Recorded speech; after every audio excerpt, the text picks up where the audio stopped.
శ్రీ సచ్చిదానంద సమర్థ సద్గురు సాయినాథ్ మహారాజ్ కీ జై. శ్రీ సాయినాథాయ నమ. శ్రీ సాయి సచ్చరిత 51వ అధ్యాయం. శ్రీ గణేశాయ నమ. శ్రీ సరస్వత్యై నమ. శ్రీ గురుభ్యో నమ. శ్రీ కులదేవతాయే నమ. శ్రీ సీతారామచంద్రాభ్యా నమ. శ్రీ సద్గురు సాయినాథాయ నమ. భక్తులకు ఆశ్రయమైన సాయి మీకు జయము జయము. గీతార్థాన్ని వ్యాఖ్యానించిన గురువర, సకల సిద్ధులను ప్రసాదించే ప్రభువు నన్ను కరుణించండి. వేడిని తగ్గించడానికి మలయగిరిపై చందన వృక్షాలు పెరుగుతాయి. అట్లే ప్రపంచంలోని ప్రజలను సుఖపెట్టడానికి మేఘాలు భూమిపై వర్షిస్తాయి. దేవతలను పూజించడానికి వసంత ఋతువులో పూలు పూస్తాయి. అట్లే శ్రోతలను సంతోషపరచడానికి ఈ సాయి కథా పరంపరలు ఉదయించాయి. ఈ సాయి చరిత్రను వింటే శ్రోతలు, వక్త, ఉభయులు పవిత్రులవుతారు. విన్నవారి చెవులు, చెప్పినవారి నోళ్ళు పవిత్రమవుతాయి.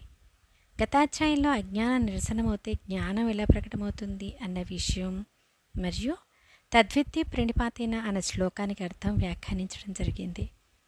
భగవద్గీత పరిసమాప్తిలో 18వ అధ్యాయాంతమందు 72వ శ్లోకం చివర శ్రీకృష్ణుడు అర్జునుని అడిగాడు, ఇప్పటి వరకు ప్రవచనం విన్నావు కదా, మరి దాంతో నీకు మోహం తొలగిందా అని. ఇదే ప్రశ్నను స్పష్టంగా అడిగాడు, కానీ జ్ఞానం కలిగిందా అని అడగలేదు. అట్లే అర్జునుడు కూడా నా మోహం తొలగిపోయిందని జవాబిచ్చాడే కానీ జ్ఞానం కలిగింది అని చెప్పలేదు. మోహం విచ్చిది అయింది అని చెప్పాడు. మోహం అంటే కేవలం అజ్ఞానం. రెంటి అర్థం ఒకటి అని గీతార్థాన్ని ఎరిగిన వారికి తెలుసు. యత్వయోక్తం వచస్తేన మోహోయం విగతో. 11వ అధ్యాయంలో అర్జునుడు శ్రీకృష్ణునితో ఇదే అన్నాడు. ప్రస్తుతం ఈ నూతన అధ్యాయంలో కాకాసాహెబ్ దీక్షిత్ను బాబా మొదట షిరిడీలో ఎలా స్థిరపరిచారో అన్న విశేషమైన విషయాన్ని గురించి వివరిస్తాను. అతనికి షిరిడీతో గల రుణానుబంధం, అతనికి సాయిబాబాతో గల దృఢమైన సంబంధం ఏర్పడడానికి మూల కారణాన్నంతా మొదటి నుండి వినండి. అతని విస్తార కథ చిన్న పెద్ద అందరికీ తెలిసిందే. కానీ అతడు మొదట షిరిడీకి ఎలా వచ్చాడు అని అందరికీ తెలియదు. పూర్వపుణ్య కారణంగా పరమేశ్వరుని కృపాదృష్టి లభిస్తుంది. దాని వలననే తర్వాత సద్గురువుతో కలయిక ఏర్పడి శిష్యునికి ఆనందం సమృద్ధిగా లభిస్తుంది. ఈ విషయాన్ని గురించి ఈ అధ్యాయంలో శ్రోతల హృదయాలకు ఆనందాన్ని కలిగించే కథాత్రయాన్ని, ముగ్గురు భక్తుల మహాభాగ్యాన్ని వర్ణిస్తాను. పరమార్థ ప్రాప్తి కోసం కోటానుకోటి ఇతర ఉపాయాలు ఎన్నో ఉన్నా సద్గురు కృపాదృష్టి లేకపోతే పరమార్థం ప్రాప్తించదు. ఈ విషయంలోని మధురమైన కథను వింటే శ్రోతల కోరిక తీరి వారికి తమ శ్రేయస్సును సంపాదించుకోవాలన్న శ్రద్ధ కలుగుతుంది. గురుభక్తులకు సమాధానపరిచే పరమ పావనమైన ఈ అధ్యాయాన్ని శ్రోతలు తమ మంచి కోసం సావధాన చిత్తంతో శ్రవణం చేయండి. హరి సీతారాం దీక్షిత్ కాకాసాహెబ్ అన్న పేరుతో ప్రసిద్ధుడు. బాబా భక్తులందరూ అతనిని ప్రేమతో సగౌరవంగా స్మరిస్తారు. అతని గత చరిత్రను వినాలన్న ఉత్సుకత గల భావ్యకులైన భక్తులకు, రసికులకు ఆనందదాయకమైన అతని కథను సగౌరవంగా చెప్తాను. క్రీస్తు శకం 1909వ సంవత్సరం వరకు కాకాసాహెబ్కు సాయిబాబా అన్న పేరే తెలియదు. తర్వాత అతడే సాయి యొక్క పరమభక్తునిగా ప్రసిద్ధి చెందాడు. విశ్వవిద్యాలయంలోని విద్య పూర్తి అయిన తర్వాత ఎన్నో సంవత్సరాలు గడిచాక ఒకసారి నానాసాహెబ్ చందోర్కర్ లోనావాలాకు వచ్చాడు. నానాకు దీక్షిత్ పాత స్నేహితుడు. చాలా సంవత్సరాల తర్వాత వారిద్దరూ కలుసుకొని పరస్పర సుఖదుఖాల విషయాలను ముచ్చటించుకున్నారు. లండన్ నగరంలో రైలు బండి ఎక్కుతున్నప్పుడు దీక్షితునికి కాలు జరగా ఆ కాలికి తగిలిన గాయం బాధ శతవిధాల చికిత్సలు చేసినా తగ్గలేదు. బాధ గురించి వృత్తాంతానంతా సంభాషించుచుండగా అక్కడ సహజంగా శ్రీ సాయిబాబా మహిమ నానా గుర్తుకొచ్చింది. ఈ కాలి కుంటితనం పూర్తిగా పోవాలని ఉందా? ఉంటే మా గురువుగారి దర్శనానికి రండి అని నానా కాకాసాహెబ్తో చెప్పాడు. పైగా నానా ఆశ్చర్యకరమైన సాయి యొక్క వృత్తాంతాన్ని, ఆ సత్పురుష శిరోమణి గురించిన మహిమను ఎంతో సంతోషంగా దీక్షితునికి తెలియజేశాడు. నా మనుషులు ఎంత దూరంలో ఉన్నా, సప్త సముద్రాల ఆవతల ఉన్నా సరే దారం కట్టి పిచ్చుకొని లాక్కొని వచ్చినట్లుగా వెంటనే లాక్కొని వస్తాను అని బాబా నిత్యం చెప్పే వచనం. మనం వారి మనుషులం కాకపోతే వారి వైపు ఆకర్షించబడం అని నాన్న చెప్పాడు. మీరు వారి మనిషి కాకపోతే మీకు వారి దర్శనం కాదు. ఇదే బాబా యొక్క గుర్తు. కనుక మీ అంతటి మీరు అక్కడికి వెళ్ళలేరు. సాయి గురించిన వర్ణన విని దీక్షిత్ మనసుకు సంతోషం కలిగి నేను వచ్చి బాబాని దర్శనం చేసుకుంటానని నాన్నతో చెప్పాడు. ఈ నా కాలి గురించిన మాట ఎందుకు? శరీరం నశ్వరం కనుక కాలి బాధ ఎంతకాలమైనా ఉండని, దాని గురించి నాకేం చింత లేదు. నిరతిశయ సుఖం సంపాదించుకోవటానికి నేను తప్పక మీ గురు దర్శనానికి వెళ్తాను. నాకు అల్ప సుఖాలపై కోరిక లేదు. నేను వారిని కోరను. బ్రహ్మ కంటే వేరే సుఖం లేదు. అదొక్కటే అమూల్యమైన సుఖం. ఆ సుఖం కొరకు నేను మీ గురువుకు దాసుడినవుతాను.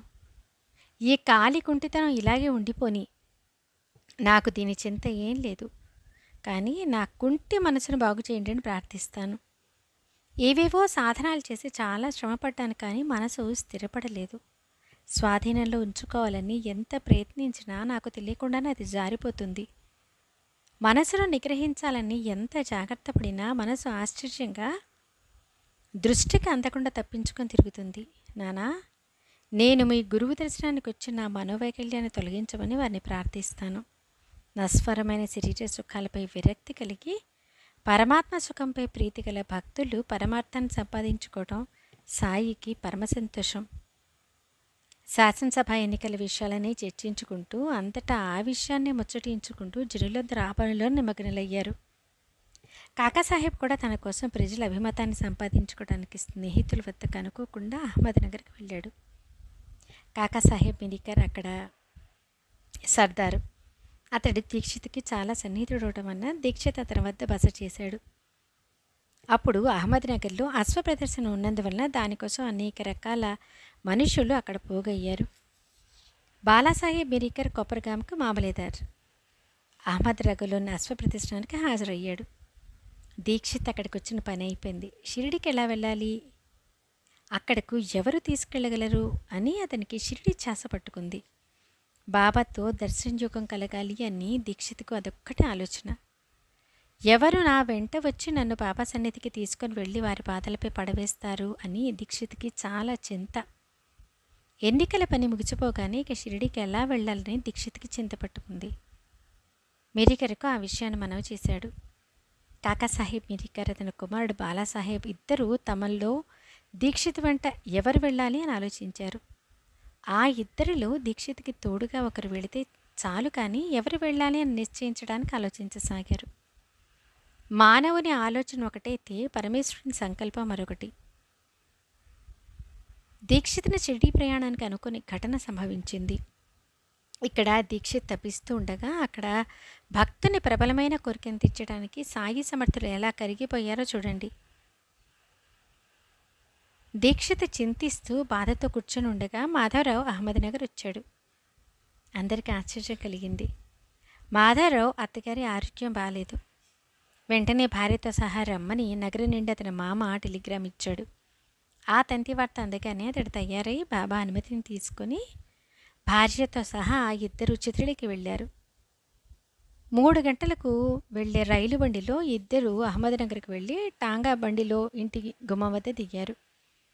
ఇంతలో నానాసాహెబ్ పాంచే, అప్పాసాహెబ్ గదరే అశ్వ ప్రదర్శన సందర్భంలో ఆ దారిన వెళుతూ అక్కడికి వచ్చారు. అనుకోకుండా మాధవరావు టాంగా బండి నుండి దిగడం చూసి వారికి అత్యంత ఆశ్చర్యానందాలు కలిగాయి. భాగ్యవశాత్తు షిరిడీలోని మాధవరావు ఇక్కడికి వచ్చాడు. దీక్షిత్ని షిరిడీకి తీసుకువెళ్ళడానికి ఎందుకంటే మంచి తోడు ఎవరు అని అన్నారు. మాధవరావును పిలిచి మిరికర్ ఇంటికి కాకాసాహెబ్ దీక్షిత్ వచ్చాడు. నీవక్కడికి వెళ్ళు, బాబా లీలను చూడు. దీక్షిత్ మాకు మంచి స్నేహితుడు, నీవు వెళితే మీ ఇద్దరి పరిచయం అవుతుంది. దీక్షిత్ షిరిడీ వెళ్ళాలని అత్యంత కుతూహలంగా ఉన్నాడు. నీవు రావడం అతనికి ఎంతో ఆనందం అని అతనితో విషయం చెప్పి దీక్షిత్కి తెలియజేశారు. దాంతో దీక్షిత్ చింత దూరమై అతనికి సంతోషం కలిగింది. మామగారి ఇంటికి వెళ్ళి చూడగా అత్తగారి ఆరోగ్యం బాగానే ఉంది. మాధవరావు కాసేపు విశ్రమించగా మిరికర్ వద్ద నుంచి పిలుపొచ్చింది. ఆ ఆహ్వానాన్ని అందుకుని మాధవరావు సాయంకాలం పూట దీక్షిత్ని కలుసుకోవడానికి బయలుదేరి వెళ్ళాడు. అదే మొదటిసారి అతని దీక్షిత్ని చూడడం. బాలాసాహెబ్ ఒకరిని ఒకరికి పరిచయం చేశాడు. ఆ రాత్రి ఇద్దరూ 10 గంటల బండిలో వెళ్ళడానికి ప్రయాణం నిశ్చయమైంది. ఆ విధంగా నిర్ధారణ అయ్యాక ఆ తర్వాత వింతని చూడండి. బాలాసాహెబ్ బాబా యొక్క ఫోటో పైనున్న తెరను తొలగించాడు. అది బాబా ఫోటో. బాబా భక్తుడైన మేఘ బాబాను త్రినేత్రుడైన శంకర్నిగా భావించి పరమ ప్రేమతో పూజించేవాడు. ఆ పట్టంపైని గాజు పలక విరిగిపోవటం వల్ల దానిని బాగు చేయించడానికి షిరిడీ నుంచి బాలాసాహెబ్ తన వెంట నగరకు తెచ్చాడు.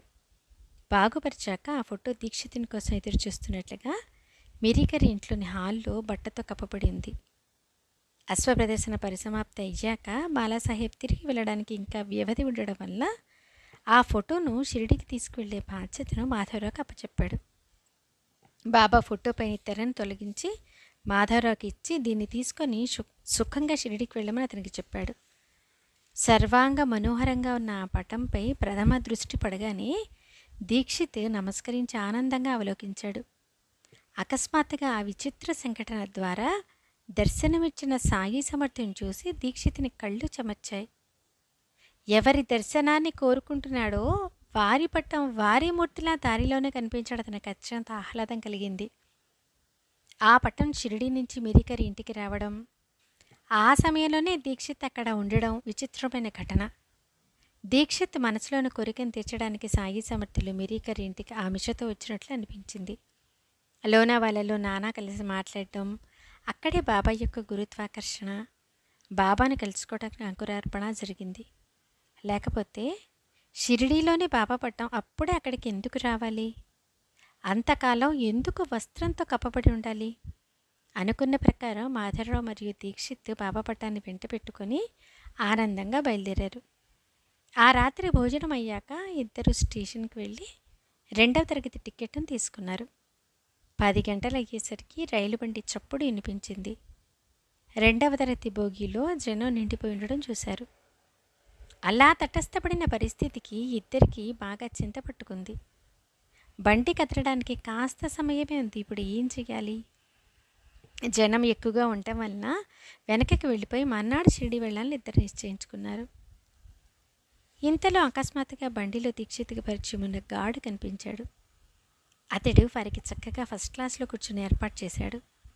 తర్వాత బండిలో కూర్చుని బాబా యొక్క కథామృతాన్ని మాధవరావు ప్రేమావేశంతో చెప్తుంటే దీక్షిత్ ఆనందంగా ఆలకించసాగాడు. ఆ విధంగా సమయం సుఖంగా త్వరగా గడిచిపోయింది. బండి కోపర్గాన్ చేరగానే ఇద్దరు బండి దిగారు. అనుకోకుండా స్టేషన్లో నానాసాహెబ్ చంద్రకర్ని చూసి దీక్షిత్కి చాలా సంతోషం కలిగింది. ఇద్దరు అలా కలుసుకున్నారు. నానా కూడా బాబా దర్శనానికి షిరిడీ బయలుదేరాడు. ఆశించకుండానే సంభవించిన యోగానికి ముగ్గురు ఆశ్చర్యపోయారు. తర్వాత ముగ్గురు టాంగా కట్టించుకొని ముచ్చటించుకుంటూ అక్కడి నుంచి బయలుదేరారు. దారిలో గోదావరిలో స్నానం చేసి పవిత్ర షిరిడీ క్షేత్రానికి చేరుకున్నారు. సాయిబాబా దర్శనంతో దీక్షితుని మనస్సు ద్రవించింది. కళ్ళు అశ్రువులతో నిండాయి. ఆనందం ఉప్పొంగింది. నేను కూడా నీకోసం ఎదురు చూసి నిన్ను కలుసుకోవడానికి శ్యామను నగరకు పంపాను అని సాయిబాబా తనతో స్పష్టంగా చెప్పాడు.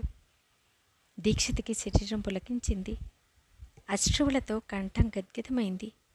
శరీరం అంతా చెమటలు పట్టి కంపించింది. చిత్తవృత్తి ఆనందమయమైంది. శరీరం వణకసాగింది.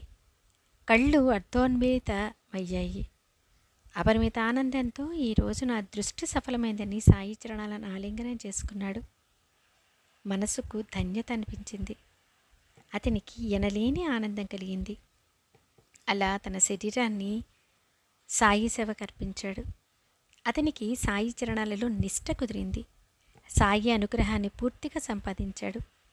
సాయిబాబా సేవ చక్కగా చేయడానికి షిరిడీలో ఒక గృహాన్ని నిర్మించి అనేక సంవత్సరాలు అక్కడే ఉన్నాడు. సాయి మహిమను బాగా విస్తరింపచేశాడు. సారాంశం: సాయిబాబా తమను సేవించే భక్తులను నిష్కాములుగా చేస్తారు. వారు భక్తులకు విశ్రామధామం, భక్తులకు పరమసుఖాన్ని ప్రసాదిస్తారు. చంద్రునికి అనేక చకోరాలు, కానీ చకోరాలకు నక్షత్రనాథుడు చంద్రుడొక్కడే. అట్లే తల్లికి అనేక మంది బిడ్డలున్నా బిడ్డలందరికీ తల్లి ఒక్కతే. సూర్యునికి కమలాలు అనేకం, కానీ కమలాలకు సూర్యుడొక్కడే.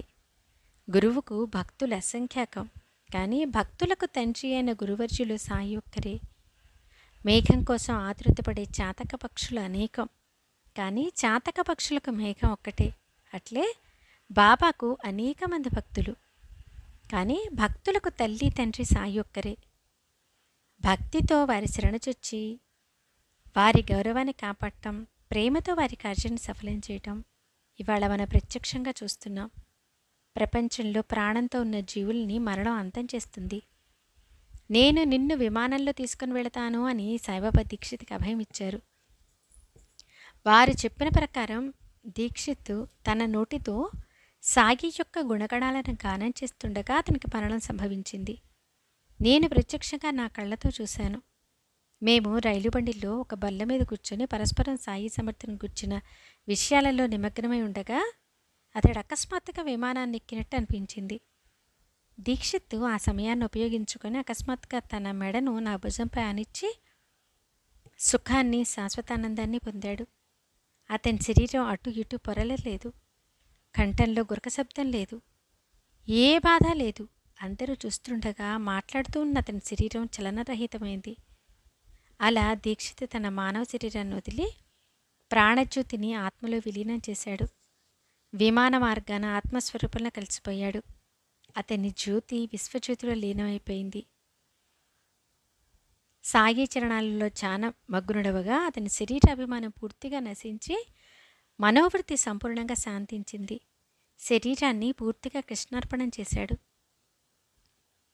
క్రీస్తుశకం 1926 సంవత్సరం జ్యేష్ఠ బహుళ ఏకాదశి రోజున దీక్షిత్ కర్మభూమిని వదిలి బ్రహ్మపదాన్ని పొందాడు.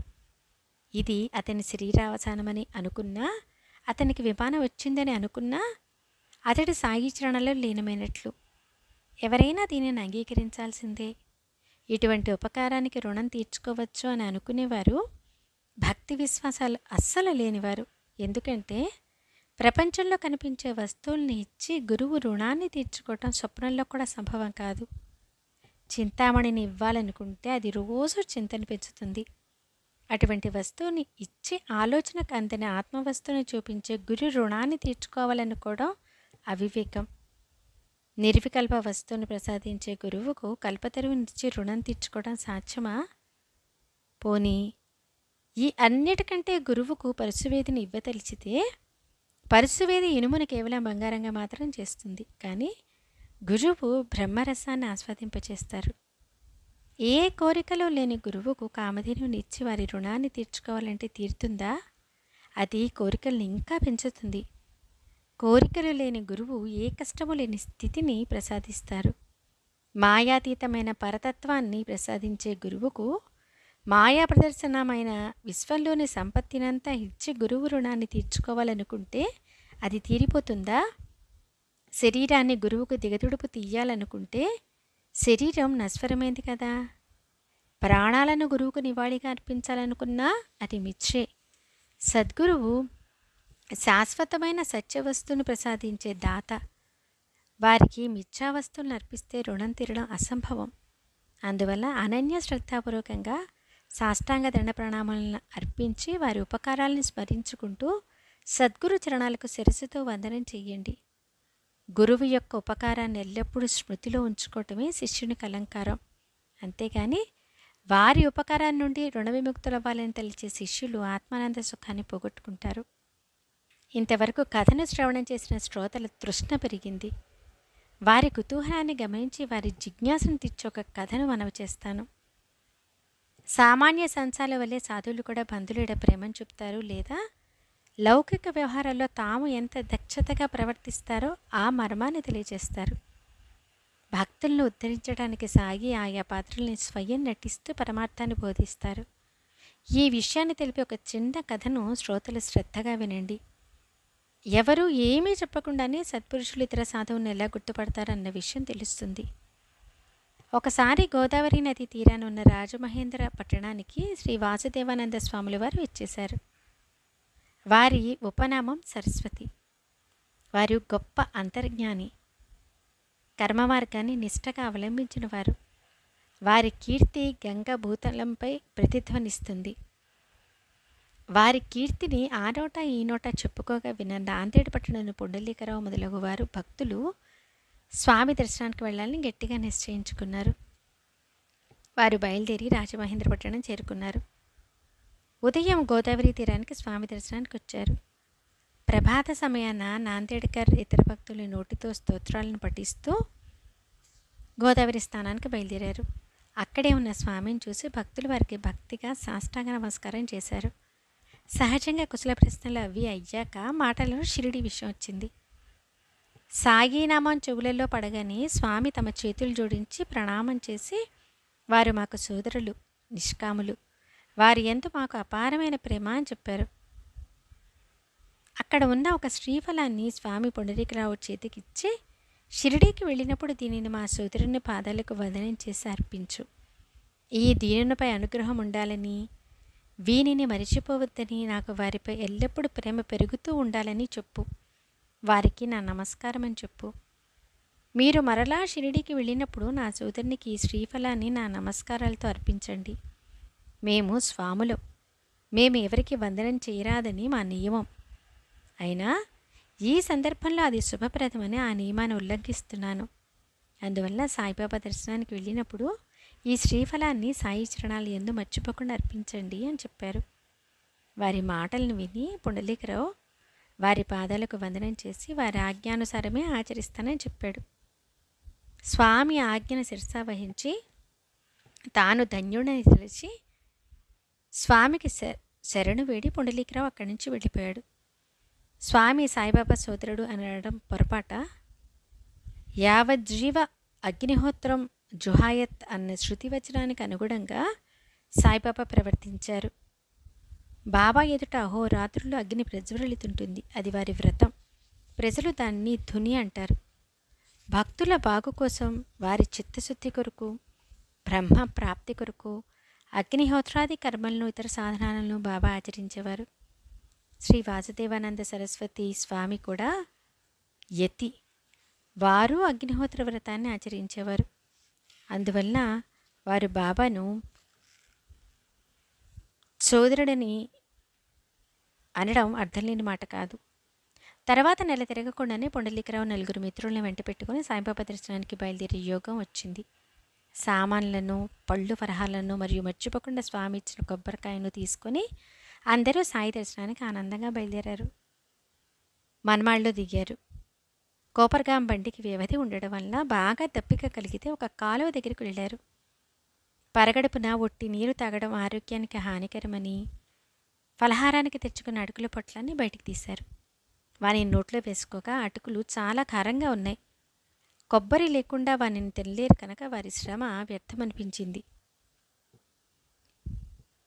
అప్పుడు ఒకడు కొబ్బరికాయను కొట్టి అటుకుల్లో కలిపి వాని రుచిని చూడండి అని ఉపాయాన్ని చెప్పాడు. కొబ్బరికాయ అని అనగానే అది వెంటనే సిద్ధమైంది. ఇక పగలకొట్టడం ఎంతసేపు? కొబ్బరి ముక్కలను కలుపుకొని తింటే అటుకులు రుచికరంగా ఉన్నాయి. వానిని తిని నీరు త్రాగారు. కొడ్డిన ఆ కొబ్బరికాయ ఎవరిది అని ఎవరూ చూసుకోలేదు.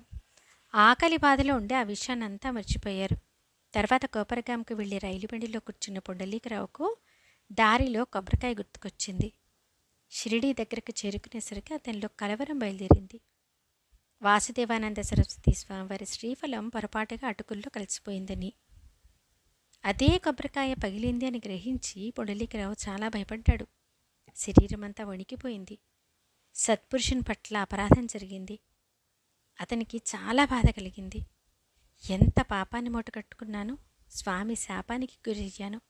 అక్కడి వారి వద్ద నా ఈ ప్రేలాపనంతా వ్యర్థమైంది.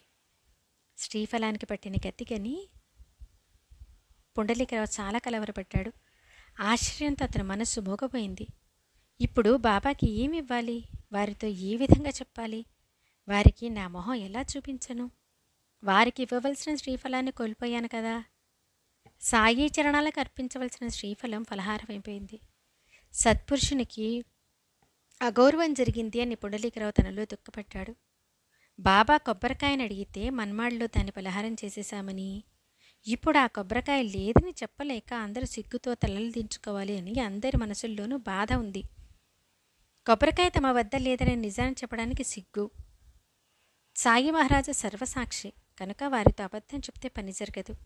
సాయి దర్శనంతో భక్తులు సంతోషించారు. వారి కళ్ళు ఆనందాశ్రులతో నిండిపోయి వారి మనసులు ప్రసన్నమయ్యాయి. మనం ఎప్పుడూ తీగలు లేకుండానే వార్తలు పంపుతుంటాం.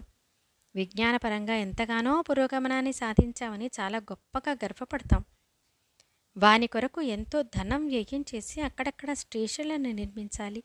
కానీ సాధు సత్పురుషులకు ఏ సాధనలు అవసరం లేదు. మనసుతోనే వార్తలను పంపుతారు. స్వామి పొండలీకరావుకు కొబ్బరికాయని ఇచ్చిన వార్తా విషయం సాయినాథునికు ఏ తంతులు లేకుండానే అందింది. పొండలీకరావు సాయిబాబా దర్శనానికి చేసుకున్నప్పుడు వారు తమంతట తాము మా సోదరు నుంచి తెచ్చిన నా వస్తువుని ఇవ్వు అని అడిగారు. అప్పుడు పుండలీకరావు బాబా పాదాలను పట్టుకుని ఆవేదనతో, నేనేమని చెప్పను, క్షమించమని మిమ్మల్ని ప్రార్థించడం తప్ప నాకు వేరే మార్గం లేదు.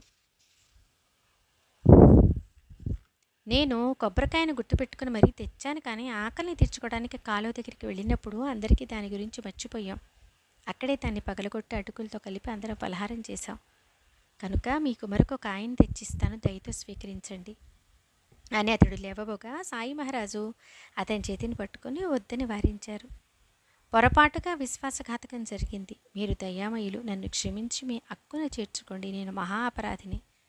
సజ్జనులు సాధువు అయిన స్వామి వచనాన్ని పాటించకుండా మీకు అర్పించవలసిన శ్రీఫలాన్ని నేను తిన్నాను. ఇది సాధువుల మాట జవదాటటం. నేను ఎంతటి అపరాధిని! నా ఈ పాపానికి అసలు నిష్కృతి అంటూ ఉందా? నేను ఎంతటి సిగ్గుమాలివాడినయ్యాను. ఆ మాటలు విని బాబా నవ్వుతూ, బాధ్యతగా దగ్గరుంచుకోలేని వాడివి అసలు కొబ్బరికాయని ఎందుకు తీసుకున్నావు? నీకు నా వస్తువును నాకు తెచ్చిస్తావని నా సోదరుడు నీ మాట మీద ఎంతో విశ్వాసాన్ని ఉంచాడు. దాని పరిణామం ఇదేనా? నీవు చేసే పద్ధతి ఇదేనా? నా సోదరుని కోరిక తీరలేదు కదా. ఆ శ్రీఫలానికి బదులుగా ఎన్ని తెచ్చిచ్చినా దానికి సమానం కావు. జరగవలసింది జరిగింది. ఇప్పుడు వ్యర్థంగా ఎందుకు దుఃఖిస్తున్నావు? స్వామి నీకు కొబ్బరికాయని ఇవ్వడం కేవలం నా సంకల్పం. నా కోరిక ప్రకారమే ఆ కాయ పగిలింది. కర్తృత్వాన్ని అనవసరంగా నీపైన ఎందుకు వేసుకుంటావు? నేను అపరాధిని అని అహంకార బుద్ధితో అనుకుంటున్నావు. నేను కర్తను కాను అన్న నిరహంభావాన్ని అలవర్చుకుంటే ఏ బాధ ఉండదు.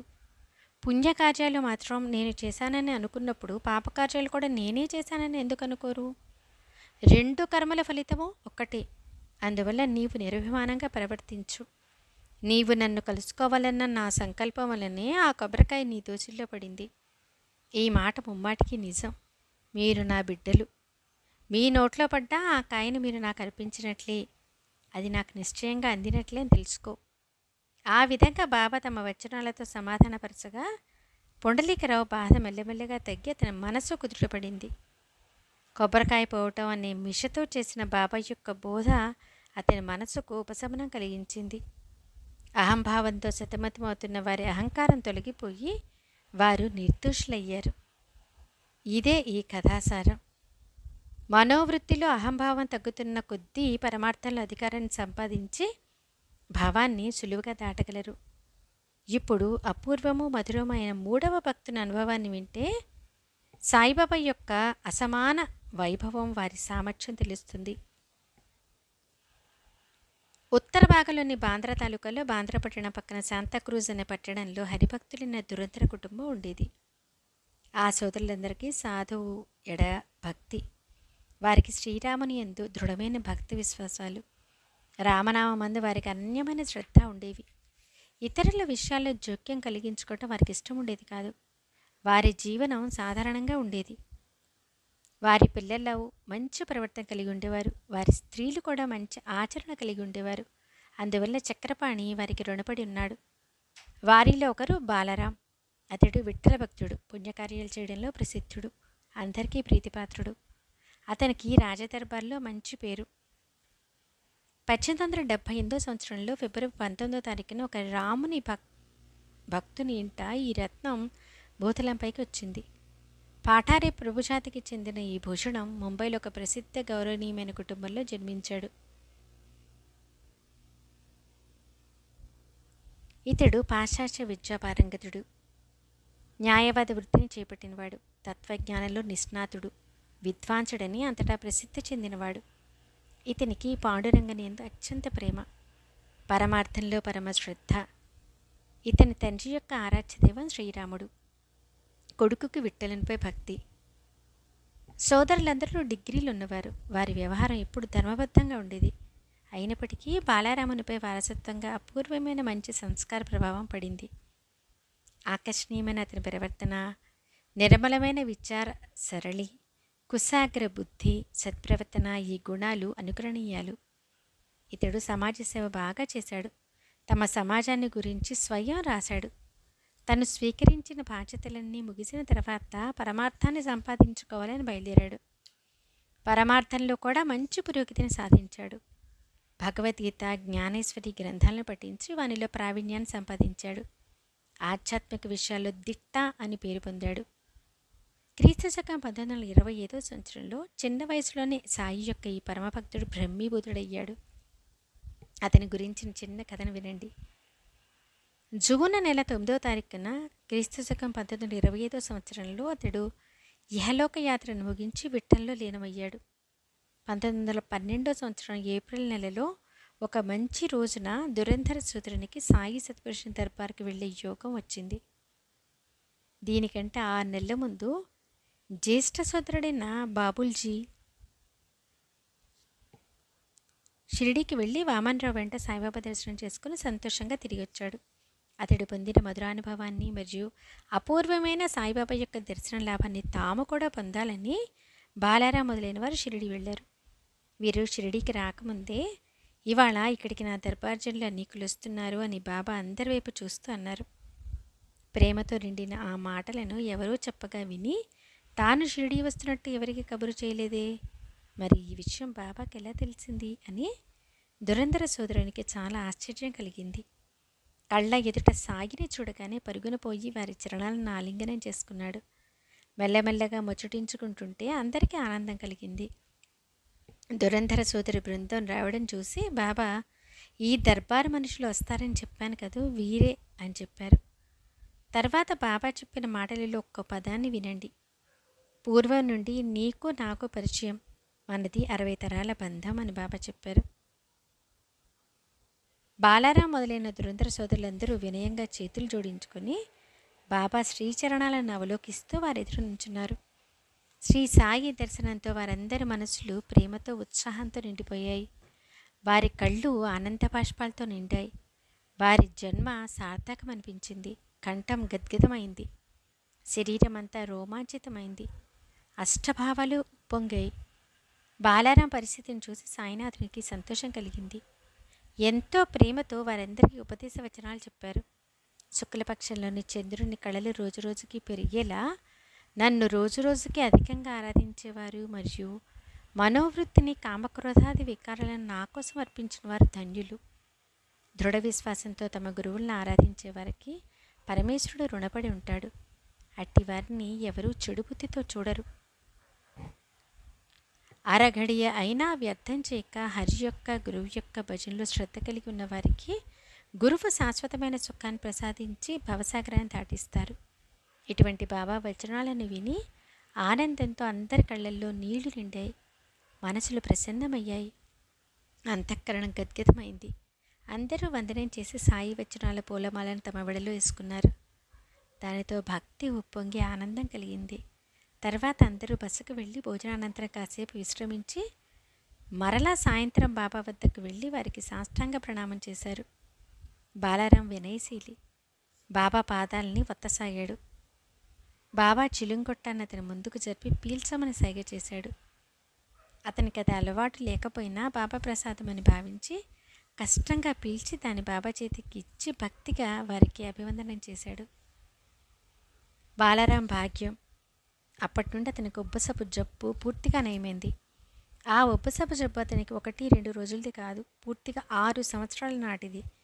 చిలుం ప్రభావం చెవిలో మంత్రం ఊదినట్టుగా అనిపించింది. చిలుమును ఒక్కసారి పీల్చి సవినయంగా నమస్కరించి తిరిగి ఇచ్చేశాడు. అప్పటి నుండి అతనికి ఉబ్బసపు జబ్బు పోయింది. మరలా ఎప్పుడూ రాలేదు. మధ్యలో ఒక్కరోజు మాత్రం బాలారాంకు దగ్గొచ్చింది. అందరికీ చాలా ఆశ్చర్యం కలిగింది. కారణం ఎవరికీ అర్థం కాలేదు. తర్వాత విషయాన్ని కనుక్కోగా ఆ రోజే బాబా తమ శరీరాన్ని వదిలివేసినట్టు తెలిసింది. ఆ భక్తునికి బాబా అలా సూచించారు.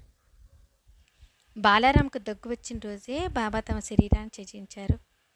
దీనితో అతనికి తమ నిధనాన్ని సూచించారు. అప్పటి నుండి అతని మరణం వరకు మరలా ఎప్పుడు దగ్గు రాలేదు. ఈ చిలుమ అనుభవాన్ని ఎవరైనా ఎలా మర్చిపోగలరు? ఆ రోజు గురువారం, పైగా చావడి ఊరేగింపు. దురంధర్ బృందానికి ఇనుమడించిన ఆనందం లభించి ఆ రోజు స్మరణీయంగా మిగిలింది. 8 నుండి 9 వరకు బాబా ఎదుట ప్రాంగణంలో తాళాలు, తప్పెట్లు, మృదంగ వాదనలతో భజన జరిగింది. భక్తులు అభంగాలు పాడుతుంటే మరోవైపు పల్లకిని అలంకరిస్తుండేవారు. పల్లకి తయారయ్యాక బాబా చావడికి బయలుదేరేవారు. ఇది వరలో 37వ అధ్యాయంలో చావడి ఊరేగింపుని విస్తారంగా వర్ణించాను. ఇక్కడ చెప్పడం పునరుక్తి అవుతుంది.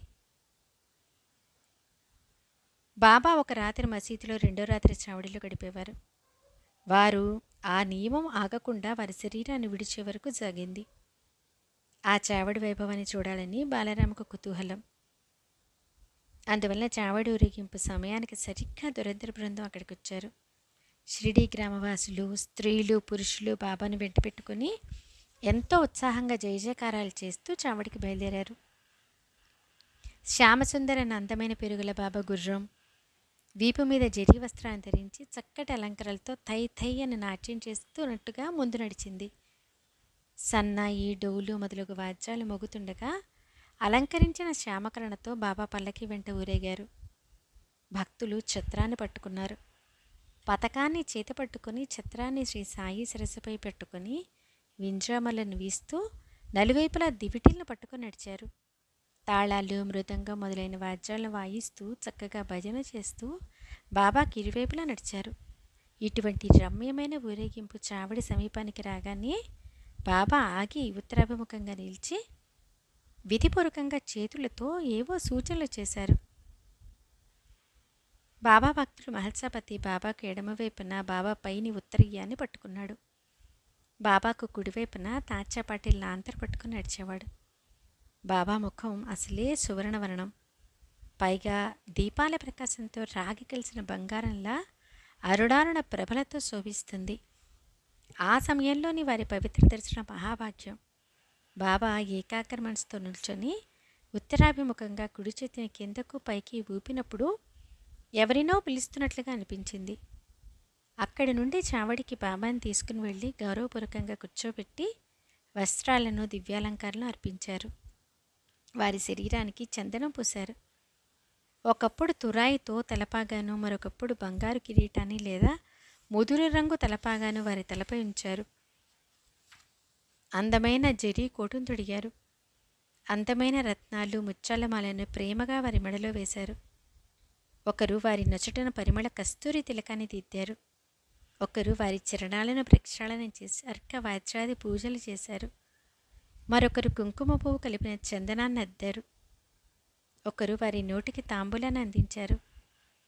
బాబాకు పంచారతిని, కర్పూర నీరాజన ఇచ్చినప్పుడు వారి దివ్య తేజస్సు యొక్క శోభ అనుపమానంగా కనిపించింది. పాండురంగమూర్తి ముఖం దివ్య తేజస్సుతో శోభాయమానంగా వెలిగిపోయేలా సాయిబాబా ముఖం కూడా తేజోవంతంగా ప్రకాశించడం చూసి దురంధర్ ఆశ్చర్యపోయాడు. ఆకాశంలో మెరిసే మెరుపును భూమిపై నుండి చూడలేనట్లే సాయి నొసటన తేజస్సును చూడలేక కళ్ళు మెరిశాయి. ఆ మరినాడు తెల్లవారుజామున జరిగే కాకడ ఆరతికి దురంధర ప్రభుతులు వచ్చారు. అప్పుడు కూడా బాబా ముఖంలో అదే తేజస్సును అవలోకించారు. అప్పటి నుండి బాలరాముకు సాయి చరణాలు ఎందుకు కుదిరిన దృఢమైన నిష్ఠ మరణించే వరకు ఏ కొంచెమైనా చెల్లించలేదు. హేమాడ్ సాయి చరణాలకు శరణు చుచ్చి తర్వాత అధ్యాయంలో ఈ గ్రంథాన్ని సంపూర్ణం చేసి సింహావలోకనం చేస్తాడు. చివరిసారిగా నా యందు శ్రద్ధ చూపించండి. స్వస్తి శ్రీ సంత సజ్జన ప్రేరితము భక్త హేమాడ్పంతి విరచితము అయిన శ్రీ సాయి సమర్థ సచ్చరితంలో భక్తత్రయ వృత్త కథనమను 51వ అధ్యాయం సంపూర్ణం. సద్గురు సాయినాథార్పణమస్తు. శుభం భవతు. సచ్చిదానంద సమర్థ సద్గురు సాయినాథ్ మహారాజ్ కీ జై.